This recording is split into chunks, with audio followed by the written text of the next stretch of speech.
For more on that story, I'm joined by ENCA's Janke Tolme, who's been tracking that trial for us. Janke, thank you so much for coming in. Multiple life sentences handed down there, and Judge France is not mincing his words. Yes, as you heard in the bite earlier, in saying that it's one of the worst cases he's ever presided over, saying that even though they called themselves elected or chosen by God, it would have been better to call themselves elected by Lucifer, because from the start there was talks of Satanism, and they're saying that even though Satanism was not on trial here, it was the horrific deeds that they committed, and then claimed that they were doing this all in the name of God. And then there's this one specific Cecelia Steyn, who in some cases were referred to as even the bride of Satan, just hearing how she manipulated everyone, with the judge even saying that he was almost concerned about who she will be mingling with behind bars if she actually goes to prison, because she managed to run this enterprise, as he described it. 11 people killed over about a 2-year period. Firstly, it was more of out of revenge, you can say. Basically, one ministry set against another one, and then later this group needed the money. So they started first, Zak Valentine trying to fake his own death, trying to claim his life insurance, and in that instance one person got killed and burned to death. The other ones, basically people being lured to them, calling it afspraakmoorde, basically, from insurance brokers to real estate agents, and that's when the last victim, Hanli Latergan, was killed. Then after that they were finally caught. It's easy to say that this reads like worse than any Hollywood horror movie that you could watch. But at the center of it, it's 11 people who lost their lives. Have we heard from their families in reaction to the sentence handed down? Yes, so most of these families were in court during most of this trial, but today we definitely saw more coming out. Definitely emotional as the sentence was handed down.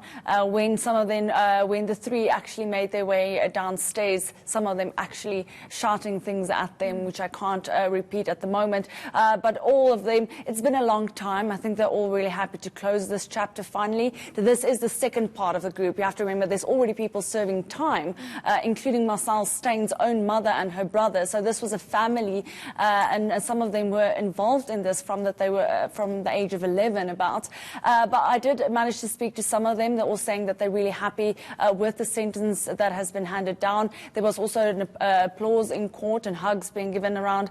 I spoke to one specific widower, Cecelia McAlpine, whose husband was one of the last victims. She was 6 months pregnant at the time. I'm actually getting goosebumps just telling you this.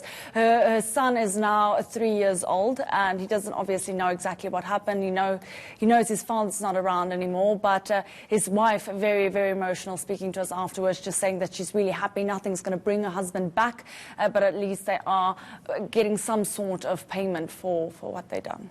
Now, one could almost describe this as a reign of terror, especially if you think it takes place in a place like Krugersdorp. This is something that the community in Krugersdorp, across the board, are not going to forget, nor will the families of these three people. Have we heard anything from them or from the general community? Well, the families of the three, some of them are also in court. We did hear specifically from Marcel Steyn's stepmother. You have to remember that, like I mentioned, most of her family is already in jail. She's been staying with Cecelia Steyn, who's been dubbed as the mastermind behind all of this since she was 10 years old. Her stepmother is saying that she's quite disappointed because throughout the trial we've heard about the circumstances in which Marcel Steyn did grow up. She got involved in these murders from the age of 14. That's why she wasn't found or wasn't sentenced to life in some of the murders, because she was still underaged. But the judge coming and saying at some point she did evolve, she did grow up. At some point she wasn't a young, innocent little girl anymore, and she had to speak out. So he did question, even though she's turned state witness at some point and told the truth, he did say that she was still part of these brutal murders. We haven't really heard much from the family members of the other two, although I do understand that the parents of Cecelia Steyn still believes that she is innocent. What a sordid story. Thank you so much for the latest on that. Janke Tolme covering the story around the Krugersdorp Killers and sentencing handed down earlier today.